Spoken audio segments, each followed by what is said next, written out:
I've been making a few videos recently about the feelings that accompany certain cognitive states and cognitive behaviours.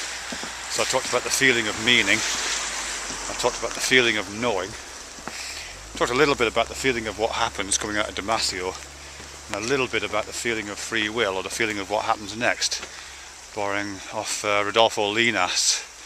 And all these ideas are to do with the idea that, you know, what could be a completely uninflected piece of cognitive machinery in operation, just the manipulation of symbols in the brain, is actually accompanied by something we call a feeling, which gives it its subjective component, really, and makes it compelling, makes it real for us, if you like. And what I'm thinking of today, and I think this might help me to provide me with a way into talking in more detail about it, is trying to link it up with some stuff I've been thinking about in terms of morality, and the feeling of what's right and the feeling of what's wrong. Because I think in a sense the same thing applies to morality and right and wrong as applies to those other things like knowing and meaning. That it's certainly possible to describe moral precepts purely in symbolic terms. You know, I can write a code book, I can write a book of laws which just lays out what's right and what's wrong. And I could, in theory, I suppose, input those laws and rules into some kind of a machine, and it just did the right thing. That's it. We just follow the laws. But we assume, or I think our experience is that we're not just operating in a machine-like way when we do the right thing. Our sense of right and wrong is also accompanied by the feeling of right and wrong. And in fact, that feeling of right and wrong, I'm assuming, preceded the writing of rules and laws. So in a sense, it's got these two components again: the rightness and the wrongness, expressible as a series of moral precepts, and then there's the feeling of right and wrong, which is our experience of that, our feeling of it. Okay, so what's that about? Yeah, I don't know. I mean, just in terms of the just to draw out the parallel, which I've talked about in terms of the other things, there is a strong sense, I think, as well, that just like knowing and just like meaning, the feeling of morality and morality as it exists in laws and precepts are usually found together, but can drift apart or can be found completely separate and can exist completely separately. So, for example, let me have a think of this.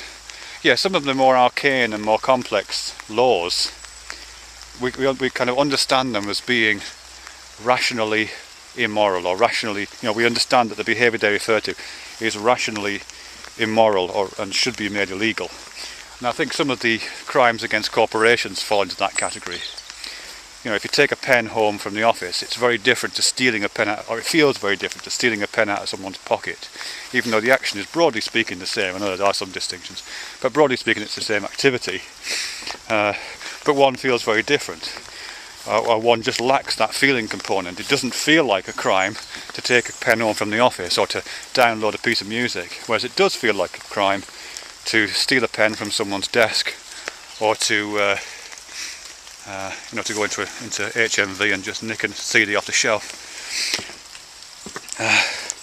So it is possible for these, for right and wrong to exist beyond or outside of, or unaccompanied by the feeling of right and wrong. Conversely, it's certainly possible, I think, for right and wrong, the feeling of something being good, and the feeling of something being morally wrong, even when the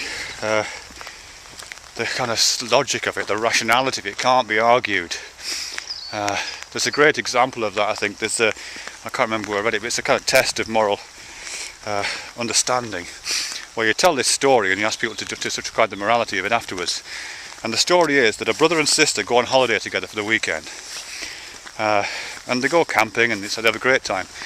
And on the Saturday night, they decide that just for an experiment, they'd like to see what it's like to have sex together, this brother and this sister. And so they do. Now they take proper precautions, so they make sure there's no risk of childbirth. They're both disease-free, so there's no risk of that being a problem. And they both have a great time. But the following day they decide that although it was a good time, they're not going to do it again. Not for any reasons of psychological damage, they just want to do other things. But it remains a warm memory for them for the rest of their lives, and they both look back on this moment of brotherly and sisterly sexual intimacy as a pleasant secret that they have together. So this story is told, and then we're asked to consider the morality of their brotherly and sisterly sex. Is it okay?